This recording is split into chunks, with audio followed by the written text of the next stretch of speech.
Here we go, guys. We got 6 months into door dashing. It's time for an update.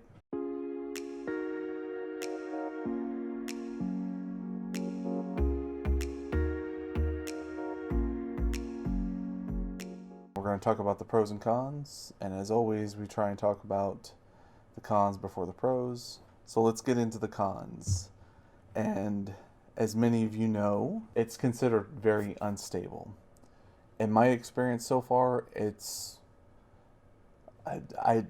fits within a range, but again, not to be confused with a 9 to 5 job. That you're going to absolutely make this much. Your paycheck looks consistent every time. For some people, that's a con. Sometimes people just don't tip.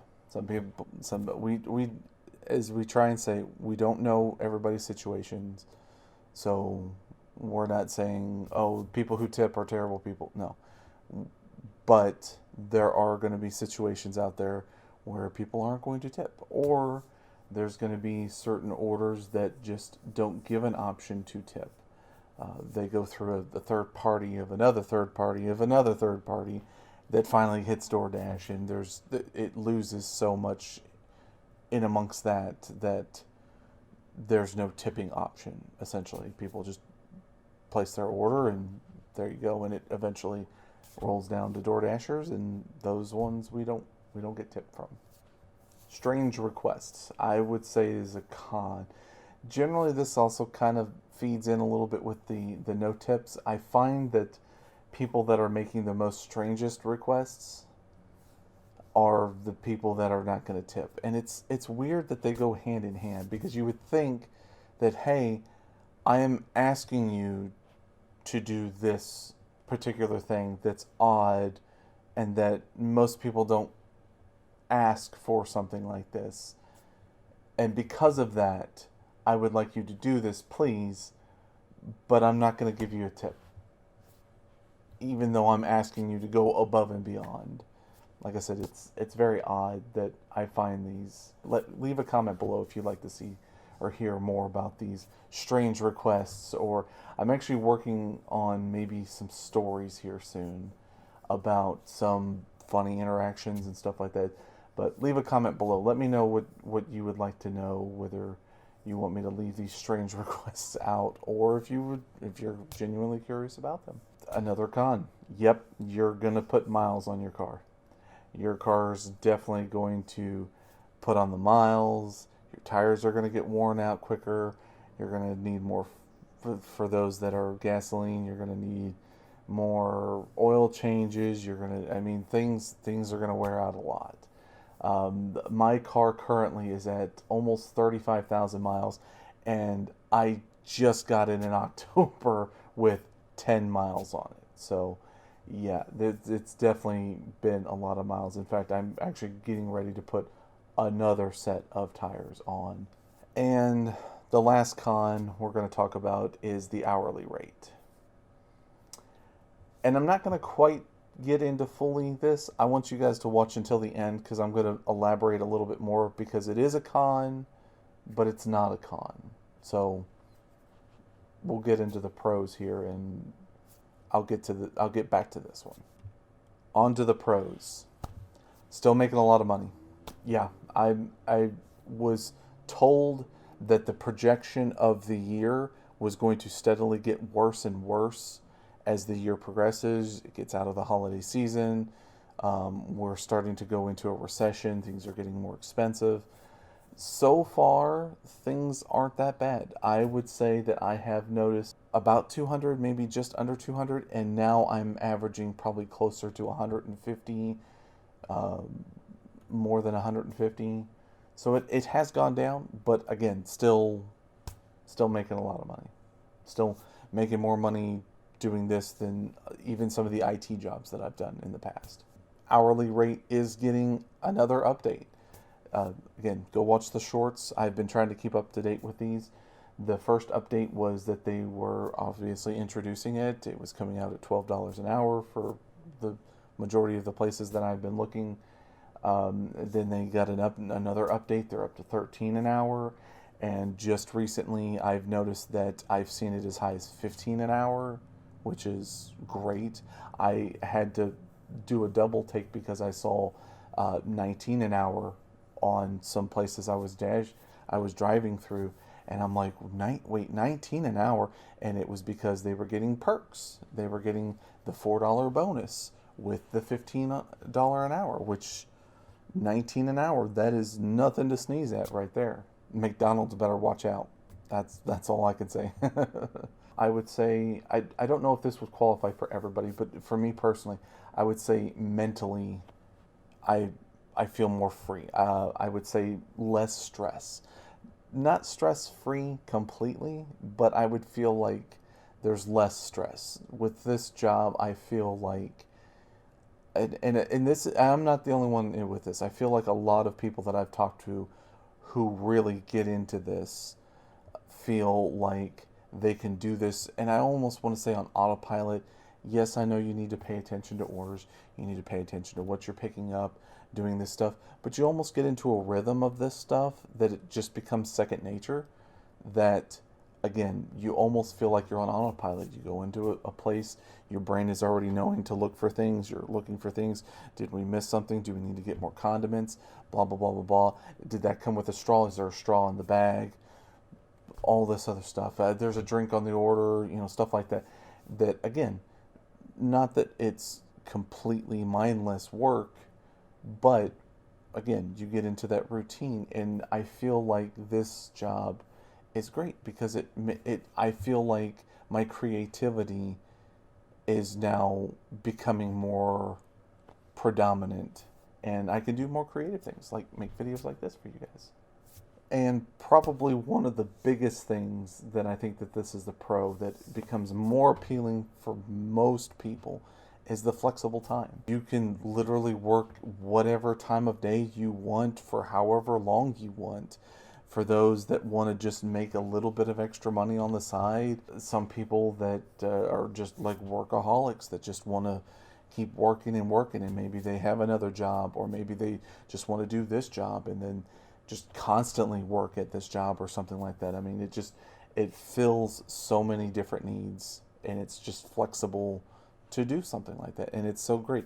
In fact, like I was mentioning some friends of mine that I was talking about, that you get that flexibility that, hey, I want to go on vacation right now. I don't have to worry about putting in a time off request, seeing if it gets approved, see if it's the problem. When can we do it? We need to do it at 12 months, 6 months, 2 months, a month, whatever time ahead to put in this request. No, I could do it. I could literally be in the middle of dashing and go, I'm going to go on vacation. And dash, go on vacation. Boom. Just do that. In fact, I'm heading to Chicago, so I will see you guys no, I'm just kidding. No, that's not until September. So I mentioned about the hourly before, and I guess let me elaborate a little bit more. Hourly, still good. Still real good. Nothing's wrong with it. It's getting better, which is great. But then why did you say it was a con? So it's a con because I feel like there's some things about it that are still needing to get the kinks out of it. So when you're working hourly, essentially you do every order. You do every order. Yeah, they don't want, you can decline one order an hour, but realistically, I feel like they're giving you the poop orders intentionally. In fact, if you check some of the verbiage of when I still wish I could find it. I was actually trying to look for it just the other day. The verbiage that it used explaining that these orders that you generally get per hour are not always the best. But you are still compensated for your time and your tips and stuff. And I feel like that verbiage is important. That essentially they're like, well, generally it's really the poop orders. Like the orders that probably don't get a tip, that probably are those, like I was telling you before, the ones where you go and you pick up something because it's through another third party app of an app, and we're just the very last end of that, and because of that, everybody's already take their cut or whatever the case is, free shipping or whatever they offered, but they got to pay somebody. So by the time it gets to you, there is no tip involved. It's essentially you go pick it up, and a lot of these ones I've gotten, you drive a very long time, and it's always outside of your area. So and I don't think the time is properly calculated, because you drive 30 minutes outside of the zone, and okay, you got paid for 30 minutes, but then what about my 30 minutes getting back to the zone so that I could start dashing again, because I'm not making any money when I'm heading back. So I feel like that is what makes this fall into a con. I still think that hourly has a place. As I've talked with other people before, I feel like hourly is still one of those times for a lot of people that are just getting new into dashing. I feel like hourly is still really good. If you want to dash and just not really have to pay too much attention to, is this mileage going to be properly compensated? Is this the good price to mileage kind of have to really pay attention? Because that's been one of my complaints, is that when you DoorDash, you're driving 95% of the time when those orders pop up. And it's like, to try and pay attention to your phone that has little text, this little tiny text of information, they don't want it to be a very apparent. They want you to just go, yes, because the accept button, oh, you better believe that's in big bold letters. But then the information behind it is not. The map, oh yes, because this and over to here and to this, yes, this. I don't know what this is. It could be on a scale of this, or it could be on a scale of this. I don't know. That could be 10 miles, that could be 3 miles. I don't know. And again, you got to really read into that, and to try and pay attention to that. I feel like that again, that's a con to me, to the per order, for the fact that you have to really pay attention to that in a very inconvenient time. So you have to really, again, I think it plays on the anxiety that well, is it a good order? Do I take it? Do I take the risk and stuff? And going back to, I think one of the nicer things about hourly is you don't have to worry about that. You just hit accept in it, and I think that that's what DoorDash is ultimately trying to do, is push everybody into the hourly, just so that it's easier on us, and we're less likely to get in an accident or something like that while we're trying to calculate all this in our head. But again, I feel like hourly still has its place. And again, I've done enough testing with both sides of this coin, per order, per hour, and I really have come to the conclusion that they are both basically the same.